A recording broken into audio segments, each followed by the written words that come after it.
Live from Lincoln Financial Field in Philadelphia, Pennsylvania, following the Washington Commanders' fifth win of the season. We're going to break down how it went down. We're going to begin the Taylor Heinicke versus Carson Wentz conversation. We're going to do a stock report on the Commanders, and we're going to give out some game balls right now on Locked On Commanders. You are Locked On Commanders, your daily podcast on the Washington Commanders, part of the Locked On Podcast Network, your team every day.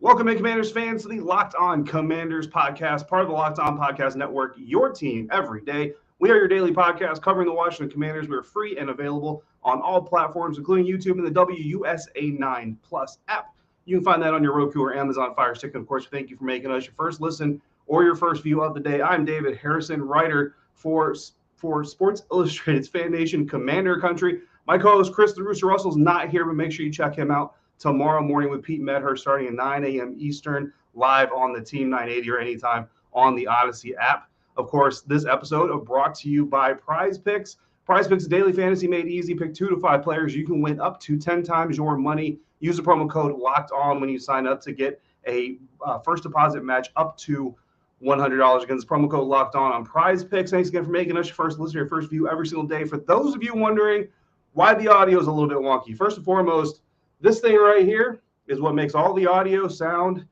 as good as it does, especially when we're in road radio booths and we can only control so much. Well, I've recently moved offices. There's a little black cable that goes with this box.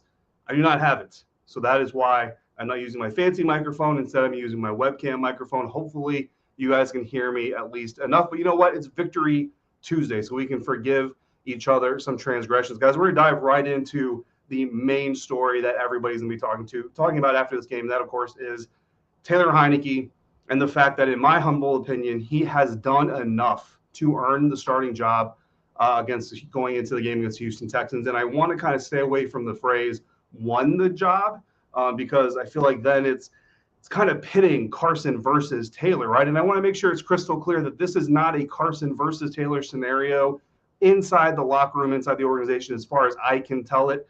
And I used as evidence just watching Carson during practice, watching Carson on the sidelines as Taylor Heinicke is preparing to lead this team. And you look at the locker room after the game especially, and you guys have probably all seen the tweets, seen some of the videos coming from a very emotional post-game situation here with the Washington Commanders. And I can tell you right now that Carson Wentz was just as happy. The smile was just as big on his face as it was everybody else's. This is a quarterback room, Sam Howell included, that they support each other and they want what's best for each other and for the team. Taylor Heinicke said after the press conference, or after the game during his press conference, that if the Washington Commanders decide to go with Carson Wentz, and that's the decision that they make, and he's going to be the best backup, and he's going to help Carson Wentz get ready for the Houston Texans because that is their next matchup. But let's talk about Taylor on Monday night. 17 of 29, 211 yards, and an interception. Not the most amazing stat line, right? But overall, in his body of work, 3-1 as a starter, 840 yards, around mid to high 60s completion percentage once you factor in this game. 5 touchdowns, 4 interceptions, and of course, he's got a fumble. But I think really, when you look at this, right, so we all want to kind of quantify things. We like to go to the stat box and we like to go break down plays and say this is why a guy should be having the job that he has. But I think that Terry McLaurin, in his own post-game press conference, really put it best. And he said, quote, "You can't measure what's in his chest," end quote. And I think that we've heard about this, right? There's something about Taylor Heinicke that is just not quantifiable. You can't measure it. You can't put it on a ruler and say, here's how much of it he has and here's how much of it you need to be successful in the NFL. But I think the bottom line, what Taylor Heinicke has, the best way to quantify it or to state it, is authentic leadership. And this isn't a shot at Carson Wentz or any other quarterback in the National Football League, right? But I think at the end of the day, you either have juice or you don't. And Carson Wentz has juice. He's got his own, brand of leadership, and those things are great. But Taylor Heinicke has more, right? And Taylor Heinicke is this guy that you want to fight for. Carson Wentz is a guy you want to fight with. You want to prepare with him. You want to go out on the field with him. Taylor Heinicke is a guy that these guys want to fight for and they want to make plays for. And it doesn't just live on the offense. It's not just Terry McLaurin, Brian Robinson, Antonio Gibson, all these guys. It's the defense. So you guys go back to Chase Young, right, pointing down at the jersey number 4 and the whole Heineke and all that stuff. That's what authentic leadership is, because guys know if you're fake. And again, I'm just going to qualify this all across the board. Anything that I say about Taylor is not intended to be a shot at Carson. That's why I want to stay away from the word win. It's just there's authentic leadership in Taylor, and it makes guys rally around him. So that is just kind of the main reason that it's working, right? You're beating very good teams, or you're in position to beat very good teams. And that is something that you want to continue seeing from the Washington Commanders. Now, of course, can it go sideways? Absolutely. Last year, we saw a 4-game winning streak, then we saw the proverbial wheels kind of fall off that thing. So, things can always change. Things can go wrong. But I think at least going into Houston, you need Taylor Heineke to be your starting quarterback in this situation. And again, I'm confident that both quarterbacks, they're going to do what's best for the team. If Carson is asked to help Taylor get ready and prepare for Houston and be the backup and be ready in case something were to happen to Taylor, I'm confident that Carson would also come through and do that, and we already know that Taylor would do it. But for me, Taylor Heineke's stock obviously is rising right now, right? And right now, we're going to talk about 2 more players whose stock is rising for the Washington Commanders coming out of this Monday Night Football game.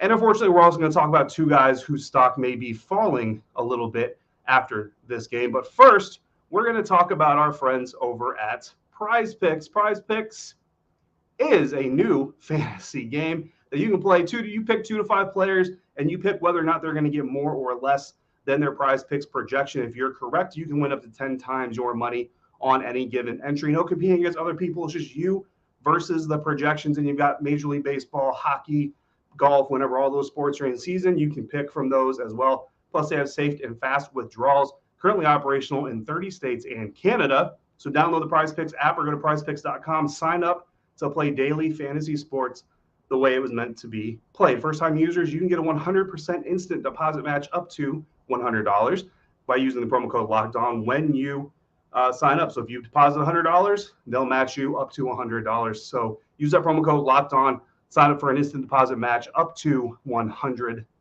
This episode also brought to you by Simply Safe, which is a company that I use, and I love it because even here in Philadelphia, Pennsylvania, it's 1:20 in the morning. So shout out to all of you who are up with me, still up or getting up early, whatever it is.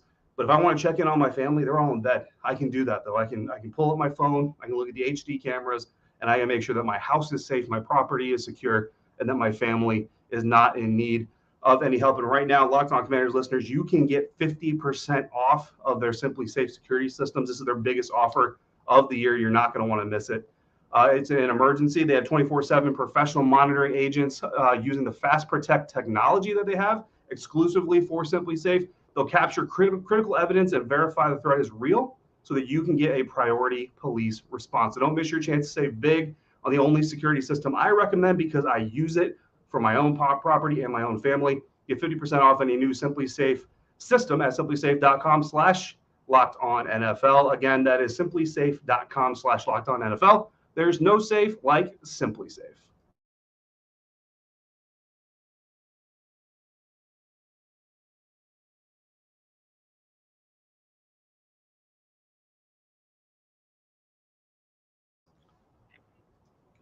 All right, guys, continuing on to this episode of Locked On Commanders postgame after Monday Night Football. Washington Commanders defeat the Philadelphia Eagles. Very exciting event, unless you're an Eagles fan. Very exciting event for everybody else, though.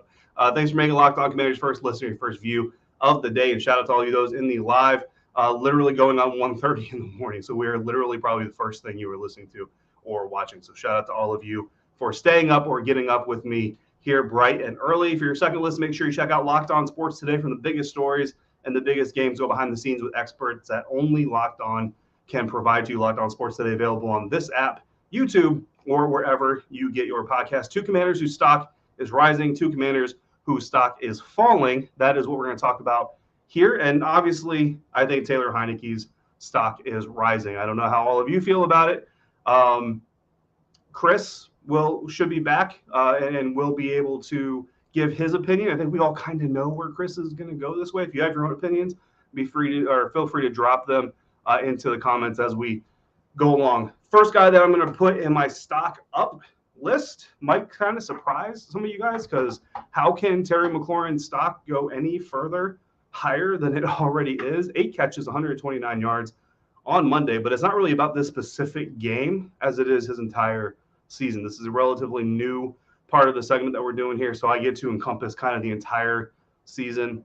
And I think, guys, we already knew Terry McLaurin was the best wide receiver on the Washington roster, right?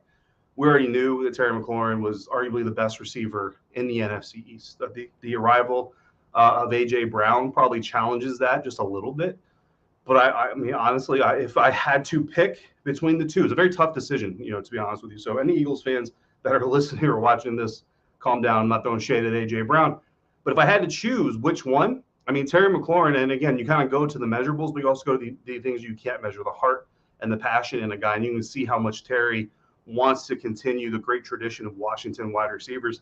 And he mentioned as much in his post-game press conference, started off with giving a shout out to Art Monk. Didn't really go into detail about why he was giving Art Monk a shout out, but talked about the other great receivers that have come before him in the Washington franchise, and then looking at guys like Deami, Jahan Curtis himself, obviously, and how the standard has been set inside this organization for amazing wide receiver production, and how proud he is to be a part of that and try to continue that. And I think that not only is the leadership there, not only is the mentality that you want in a number one wide receiver there, but now he is just turning into a bully, guys. And I mean, Indianapolis, I think, was really kind of like the coming out party of, like, Scary Terry has been very real. But I think Scary Terry is starting to make himself known in a more public sense, and the Philadelphia Eagles certainly got a show on Monday night of what Scary Terry can do. So for those reasons, I think this number one receiver that so many people already love is becoming an even better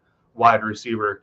Next guy that I'm going to give stock up to is head coach Ron Rivera. And I know some of you guys aren't going to like that, and some of you guys aren't going to necessarily agree, and I understand that. But look, this is a man who's put up with so much. And I mean, we can start on the football field, right? We can talk about the quarterback issues that they've had, both performance-wise and health-wise, inheriting, the draft situation that he inherited when he took over the team, and then kind of the veteran quarterback situation he got there, and then trying to move forward, getting Ryan Fitzpatrick, who he really thought was going to be able to be successful with this team, and then everything kind of falls apart there in week 1 last year. So I mean, there's just start with the quarterback position. Then you go to Chase Young's injury and some of the downfalls of the William Jackson situation.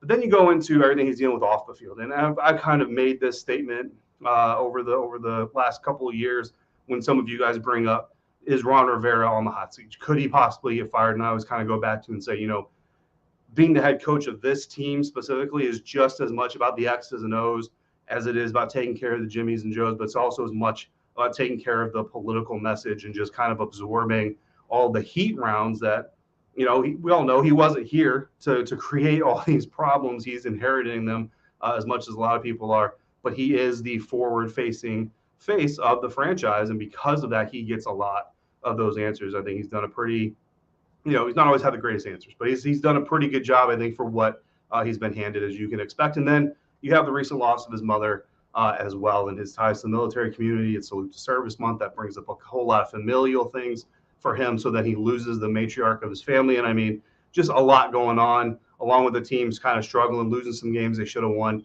You could see the emotion in the press conference. And then at the time, I wasn't aware of it, but a video had been released of him speaking in the locker room, and you see him getting emotional again. You see the guys rallying around him. And then that's kind of the point I really wanted to pay attention to. This is a team, I go back to, I think it was Tennessee, right? And we came into the Tennessee week with a lot of questions about, has this team given up on Ron Rivera? Has this team given up on Scott Turner? Has this team given up on Jack Del Rio? And really at the time, Jack Del Rio was kind of the main target, and a lot of people were wanting Jack potentially to be fired.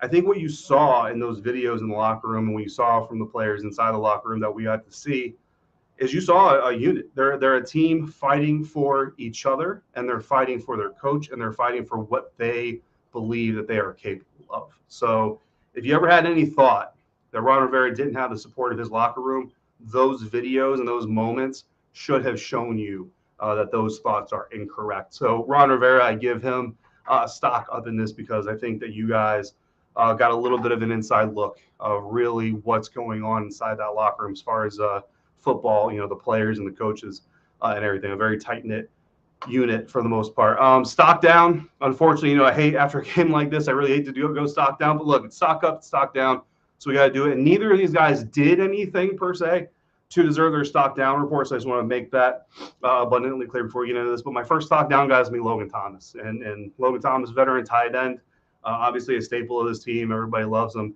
for good reason. Great personality as well. 15 catches, 118 yards, and a touchdown this season. Obviously came in with some health issues. He's had some health issues since the season began as well. And when you look at the presence of John Bates, who has 11 catches, 84 yards this season, so very similar type of stat line.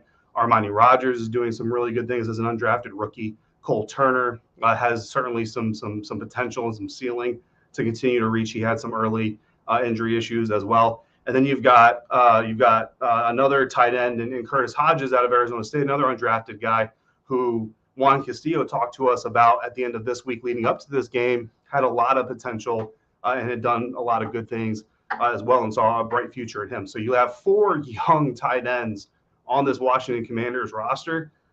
And for Logan Thomas, I mean, he wasn't completely clicking with Carson Wentz on the playing field, but they do a lot of work on the side and they're definitely working at it.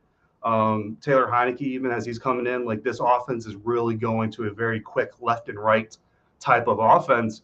And I think you need a little bit of a younger, kind of more nimble type of tight end to really kind of facilitate that. So just for those reasons, Logan Thomas, I think his stock is starting to dip just a little bit. Again, nothing Logan's doing wrong or otherwise, but I just think that this offense is kind of moving into a direction where they're going to need to lean on some younger, kind of more agile type of guys. And then the other one's Jarrett Patterson. Jarrett Patterson getting active for his first game. So how can the stock go down? Well, the bottom line is they didn't use him, and they had opportunities to use him. Brian Robinson Jr. and Antonio Gibson, 40 carries between those two guys. It was amazing. 16 carries, if I remember correctly, for Brian Robinson Jr. before halftime. That is one heck of a workload. And then Antonio Gibson went down with a little bit of an ankle injury towards the end of the first half there. He came back in the game, was fine, looked fine, all that stuff. But even while he was out, Jarrett Patterson got no burn. So he was active because Jonathan Williams, his knee injury apparently kind of flared up on him. But no touches, no snaps that I can be aware of. But there were some times where I was looking at something else or looking up a stat or something. So I didn't see every single snap of the game. We'll have to look at the snap reports. But I'm pretty sure he didn't get on the field. So Jarrett Patterson, as much as I would love to have his stock going up because he got his first game active, looks like his stock is actually going down because definitely got a lot more usage last year. Chris Russell likes the Commanders, guys. Let's give Chris a little bit of a break sometimes. We're going to get back to some good stuff, though, and we're going to hand out some game balls from this huge Washington Commanders win. Again, shout out to all of you guys staying up or up early with me here to talk about this Victory Tuesday episode of Locked On Commanders. But first, I'm going to talk about Built Bars and their new reimagined flavors: cookie dough topper, coconut brownie bar, coconut brownie topper, white chocolate peppermint granola, which I cannot wait to try because the Built granola bars are some of my favorite. It's Built's take on granola bar, so it's more filling and still insanely tasty. And why I haven't had white chocolate peppermint, I've had all the other granola bars, and that description fits them perfectly. Candy cane brownie is also one. That's a puff. Built Puffs are like biting into the universe's most delicious cloud. First off, if you haven't tried Built Bars before, you really need to. They're healthy for you. They're good for you, but they also taste amazing. And you guys know that we're not kidding because we eat them all the time. An unanswerable question is, which one is your favorite? There's so many that you can't just pick one. They're all unbelievable, and they're all different. So you got to try them. Get a mix box. Get as many orders as you want to. Do whatever you need to do to try all of those. Get 15% off your first order or your next order right now by using the promo code LOCKED15 at built.com.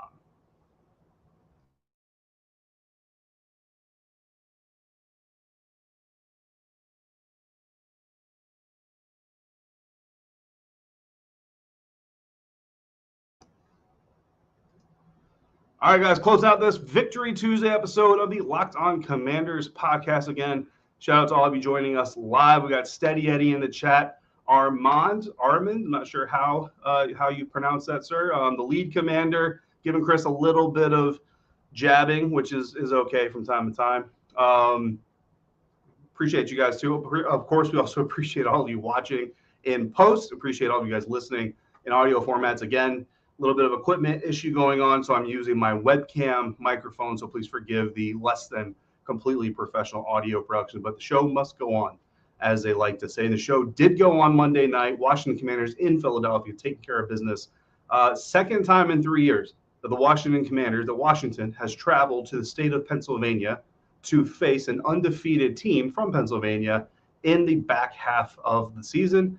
Second time in 3 seasons, they whooped that butt, took that winless or took that undefeated streak away from them and left them home holding the L. And we're going to give out some game balls. We did our stock up. We did our stock down.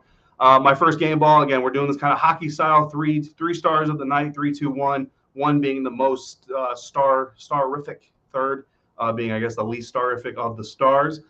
First game ball, third star was going to Ron Rivera. We kind of already talked about it, so I'm not going to go too much deeper into it. But again, rallying the troops, doing what a commander does, right? Giving out the intent, giving out the mission, rallying the troops, finding a way to bring them together and unify them under a common message. We love you too, Lead Commander, by the way. And so for that, Ron Rivera, you get a game ball. Second star of the game, Derek Forrest. Fumble recovery, interception, absolutely clutch. I said it in one of our final preview episodes that I felt like the Washington Commanders were going to win this game, which, by the way, guys, Chris and I both picked the Eagles to win. We weren't alone. We both picked them to win. But we also both said that the Washington Commanders definitely had a fighting chance. Each of us had less than a touchdown difference margin of victory, and said it was going to come down basically to the turnover game. If they won the turnover race or the turnover differential, then they would have a chance to win this game. They did that, and they did that in part thanks to Derek Forrest. There were obviously some other guys. John Ridgway was involved in that as well. There were some other guys, Benjamin St. Juste,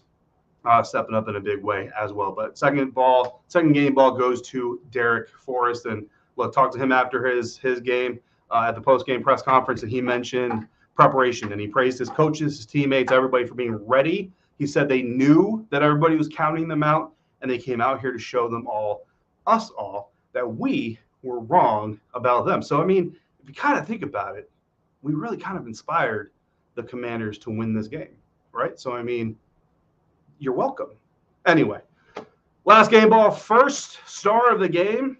I know what you're thinking. You're thinking Terry, or you're thinking Brian Robinson. Guys, there's a lot of nominees to get game balls here, and I invite Chris to give out 3 more game balls tomorrow on his solo episode. But my final game ball is going to go to Joey Sly, because I want to make sure that this guy gets his love. And look, there was somebody, a Commanders fan, that tweeted out shortly after the end of the game, as I was heading down to the press conference in the locker room, I saw it. Someone tweeted out, Sly Joey, Sly, right? Making fun of the Fly Eagles, Sly Joey, Sly. Whoever that was, if you see this or if you know who that was, I told Joey about that tweet. He loved it. Absolutely loved it. So I passed that parody song off to him. He absolutely appreciated that. Look, a 5-point lead at the end of the game before the KC2 Hill touchdown on that crazy, lateral hook and lateral play that they always try to do at the end of the games. And so Joey Sly, 4 for 4 on the night, 2 field goals from 50 plus, 3 from 40 plus. And again, I talked to Joey in the locker room, and I talked to him about those kicks specifically, dapped him up a little bit, gave him some props. I told him, I couldn't make a 10-yard field goal. I don't know how you guys make these 58 bombs and all that stuff. And he kind of told me that it was weird because in pregame warmups, there was no wind in Lincoln Financial. There was no wind whatsoever. And then just like as the game is going on, all of a sudden there's this wind and it's swirling around the link and all these things. He said he talked to the Eagles kicker during the halftime warmups and was like, bro, what's going on? He's like, I've never experienced the Eagles kicker. I think it's Jake Elliott, said he'd never experienced it before, where pregame there's nothing. And then all of a sudden in the course of the game, there's a bunch of wind. And it makes those things different because you're practicing in all near perfect conditions other than the cold weather, which makes things fly a little bit less, I believe. But then all of a sudden you have this wind to compete with. So he's going out there to kick a 58-yarder, and he's doing it in conditions that he hadn't prepared for before the game. So, props to him for the 58-yarder. He felt like the 55-yarder, he was a little bit nervous about that one. But obviously it went through. And, yeah, man, I mean, you can say that without Joey Sly going 4 for 4, including, again, 2 from 50 plus, 3 from 40 plus, the end of that game might be a lot different. The Washington Commanders may be looking for a late touchdown or trying to get closer for a game-winning field goal versus being up by 5 and having the Eagles in a hook and ladder situation. So, yeah, so Joey Sly, he gets my final game ball of the night. Again, Chris Russell will be back tomorrow, can give his own. If you want to chime in on those, drop them in the comments, hit him up on Twitter, hit me up on Twitter, whatever it is. You guys have been amazing. I'm not going to lie. I didn't know how many of you guys were going to be awake still or getting up, joining me for this live, and you guys have come through in a big way, so I appreciate all of you for making us your first listener, first view every single day. Again, make sure you're also checking out Locked On Sports today, the biggest game, the biggest stories from Locked On experts who are on ground covering all your favorite teams in person, up close and personal, available on this app, YouTube, or wherever you get podcasts. Chris will be back for his usual Wednesday solo episode. We've got Ron Rivera at 3 o'clock via Zoom on Victory Tuesday. So we're going to dive into that, jump into there. And Chris, I'm sure we'll talk about that. And who knows, he might give out some more game balls of his own as well. I welcome him to do so. In the meantime, if you got questions, topics, or you want to put in your own thoughts into what we're talking about, send them into lockedonwashingtoncommanders@gmail.com or call in and be a part of the show by dialing 301-615-3577. I'm David Harrison, writer for SI.com's FanNation Commander Country. Chris Russell of the Russell and Medhurst Show on the Team 980. Again, he will be live literally less than 8 hours from now, 9 a.m. Eastern to noon with Pete Medhurst over there, or anytime on the Odyssey app. League Commander, I appreciate you. I am staying in Philly tonight. I will drive home tomorrow and be home in time for Ron Rivera's press conference, but I will definitely be sure to travel home safely. Victory Tuesday, guys. It wasn't perfect. It wasn't everything. Everything didn't fire on all cylinders. But, guys, the Washington Commanders are 5-5 with a win over the best team in the division. Could have beaten, should have beaten a one-loss Minnesota Vikings team. This is a good football team. You guys have a good football team to cheer for, and they're starting to put some things together. Can't promise you anything. Can't say book your Super Bowl flights, right? But you've definitely got a team worth cheering for. So I hope that you do. I hope you enjoy the week. Talk all that trash to all the Eagles fans and the Cowboys fans. They lost too. So go find them, go seek them. Go to Locked On Cowboys, Locked On Eagles. Drop it in their comment sections. Let them know that Commanders fans are here, just like Derek Forrest said, that the Commanders are here. And, of course, thank you for joining me. If you're out and about, please be kind to one another.